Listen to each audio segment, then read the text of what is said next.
Bienvenue sur Africa 24 dans cette nouvelle édition du Non-Stop Info. Voici les titres de l'actualité.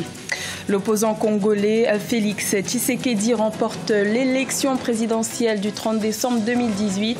Selon les résultats provisoires, c'est la première alternance politique en République démocratique du Congo après 18 ans de pouvoir du président Joseph Kabila. Le Burkina Faso est confronté au terrorisme sur ses terres depuis 2015. Les djihadistes semblent avoir adopté une nouvelle stratégie pour mieux frapper, selon une association, celle de provoquer des conflits communautaires pour affaiblir les populations.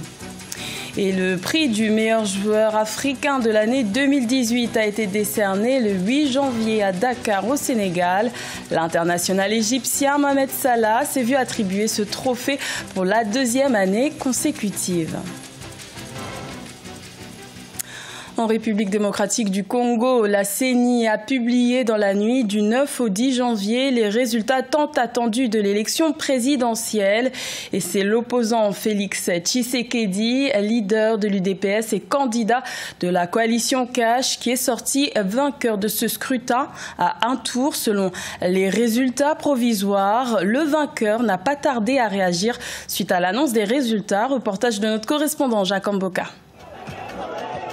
Élu avec 38,57% des suffrages, Félix Tshisekedi a été proclamé vainqueur de la présidentielle du 30 décembre 2018.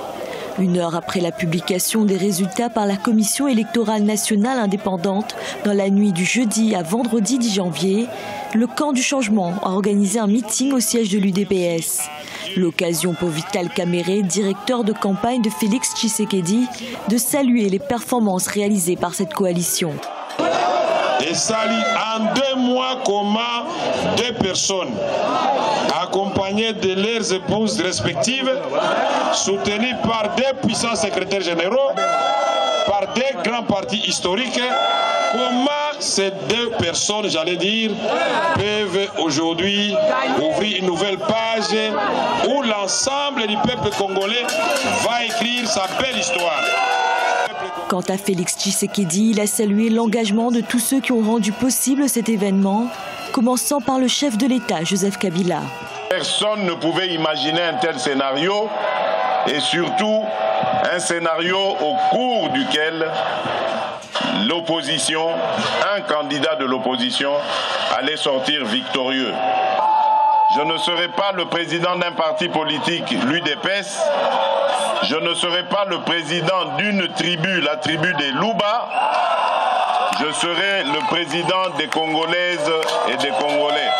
Dans cette première sortie, après la proclamation des résultats provisoires, le fils du leader de l'opposition, Étienne Tshisekedi, a promis le retour rapide de la dépouille du président de l'UDPS, décédé en février 2017. Il faut noter que le climat dans la capitale congolaise reste tendu du fait de la contestation de ces résultats par le candidat Martin Fayulu. De son côté, l'opposant Martin Fayulu, arrivé en 2e position selon les résultats provisoires de la CENI, avec 34,83% des suffrages, dénonce un putsch électoral. Le candidat de la coalition Lamuka estime que ces résultats ne sont pas conformes à la vérité des urnes ni au décompte établi par la conférence épiscopale qui le donnait largement vainqueur. La SENCO l'invite d'ailleurs à contester ces résultats par voie légale. Également dans l'actualité au Congo voisin, plus de 131 millions de barils de pétrole sont attendus pour l'année 2019 selon les prévisions budgétaires du gouvernement congolais, ce qui représente une hausse de plus de 89% par rapport à la production pétrolière de 2018 qui s'est établie à 117 millions de barils. Pour rappel, le pétrole est la première source de revenus du Congo, 4e producteur d'or noir en Afrique subsaharienne. Il représente 75% des recettes publiques et 90% des recettes d'exportation. Au Tchad, les autorités tablent sur une croissance économique de l'ordre de 6,9% en 2019, une embellie soutenue notamment par le secteur privé et la diversification de l'économie. C'est d'ailleurs sur cette prévision que s'est établi le projet de loi de finances 2019. Reportage de notre correspondant Mahamat Ramadan, commenté par Corinne Kamsefehem.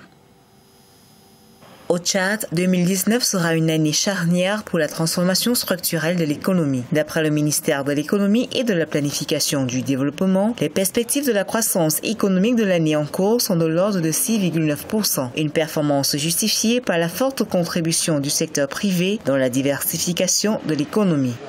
Nous ne pouvons pas continuer à espérer que le pétrole ne suffira de toute façon jamais à financer l'ensemble de nos attentes en matière de développement. D'où il s'agit de rebâtir, de refonder les bases de notre économie en investissant sur l'élevage et l'agriculture, ce qui va permettre de créer, de diversifier, d'élargir les bases, l'assiette fiscale, et qui permettra au Trésor public, n'est-ce pas, d'engranger davantage de ressources et d'espérer financer notre quote-part de développement. Selon certains acteurs, cette prévision de croissance économique ne sera atteinte que si les autorités mobilisent les investissements intérieurs au profit de la modernisation des secteurs de l'élevage et de l'agriculture. Aujourd'hui, jusqu'à présent, les unités modernes d'abattage qui doivent nous éviter l'exportation sur pied de bétail ne sont pas opérationnelles.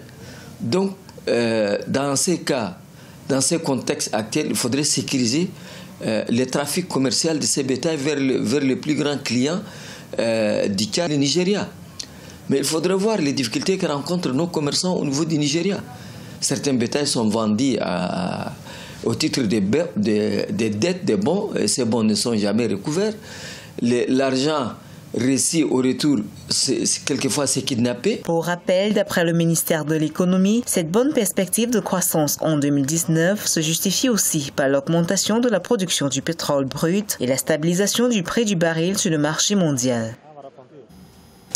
Diviser pour mieux régner, c'est le mode opératoire que semblent avoir adopté les terroristes qui agissent au Burkina Faso en provoquant des conflits communautaires. Cette stratégie consiste à diviser la population pour la rendre plus vulnérable, selon le constat d'une association. Plus de détails sur ce mode opératoire avec Mathilda Diaby. Provoquer le conflit communautaire, c'est le mode opératoire que semblent avoir choisi les terroristes qui agissent au Burkina Faso. C'est la conviction de l'association Racine pour qui l'attaque du village de Yirgou en janvier 2019 en est un exemple. L'assassinat public du chef du village a provoqué une vague de représailles envers la communauté Peul qui a fait, selon les autorités, 46 morts au total. Et aujourd'hui, avec la menace terroriste, il y a comme une sorte de frilosité et de panique qui s'empare de certaines populations, puisque certains individus terroristes présentent certains faciès, certains profils qui les apparentent à des populations peules. Et tout de suite, l'amalgame est fait. Prendre pour cible les forces de défense et de sécurité sème la défiance dans la population. Mais cette association estime que s'en prendre aux autorités coutumières, traditionnelles et religieuses signifie briser les repères de la population burkinabé qui, hors de contrôle, tombe à la merci des terroristes. Pour éviter que la population pense qu'il y a une faiblesse sur le plan judiciaire et sur le plan sécuritaire. Parce que de plus en plus, la faiblesse de l'État au niveau judiciaire et au niveau sécuritaire oblige certaines populations à chercher à se faire justice. Mais pour mettre fin à ce cycle de représailles, il faut que l'autorité de l'État s'affirme. Face à ce nouveau mode opératoire, l'association Racine invite les autorités traditionnelles, coutumières et religieuses à prendre part à la lutte terroriste et appelle à l'unité de la population. En rappel, le pays qui connaît des attaques terroristes depuis 2015, dont le bilan officiel fait état de plus de 270 personnes tuées, a instauré l'état d'urgence dans 7 de ces régions. Et de 2 pour l'international égyptien Mohamed Salah. L'attaquant a été désigné meilleur joueur africain de l'année 2018. C'était le 8 janvier à Dakar, au Sénégal, lors de la cérémonie annuelle des récompenses de la Confédération africaine de football. Le reportage de notre correspondant El Adjenjaï. L'Égyptien Mohamed Salah, élu meilleur joueur africain de l'année pour la 2e fois consécutive. Il remporte le ballon d'or de la Confédération africaine de football ce mardi 8 janvier à Dakar. L'attaquant des Reds devance le Sénégalais Sadio Mané, son coéquipier à Liverpool, ainsi que l'attaquant gabonais Pierre-Emerick Aubameyang qui complétait également le podium l'an dernier. C'est difficile de gagner ce titre 2 fois de suite. C'est beaucoup de pression. Mais je me suis mis en tête de tout faire pour gagner cette année. Je suis très fier d'y être parvenu et je continuerai de travailler dur pour remporter le titre l'année prochaine.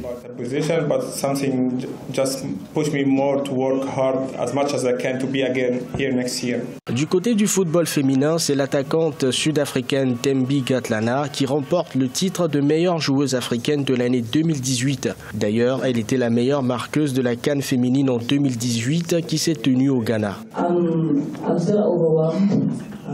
Je suis très émue qu'une grande équipe comme l'Afrique du Sud m'ait permis d'atteindre cet objectif. J'étais en compétition face à des hommes et c'est un privilège pour moi d'avoir été choisie. Je me souviendrai longtemps de l'année 2018. Lauréat pour la deuxième année consécutive, Salah rejoint au palmarès le Sénégalais El Hadji Diouf, l'Ivoirien Yaya Touré et le Camerounais Samuel Eto'o, seul joueur à avoir remporté le trophée 2 années de suite. Il faut aussi noter que l'Égypte s'est vu attribuer l'organisation de la CAN 2019. Un reportage commenté par Marcel Farba-Maroun. Ce journal a été réalisé par l'ensemble de la rédaction. Merci de votre fidélité. L'information continue sur Africa 24.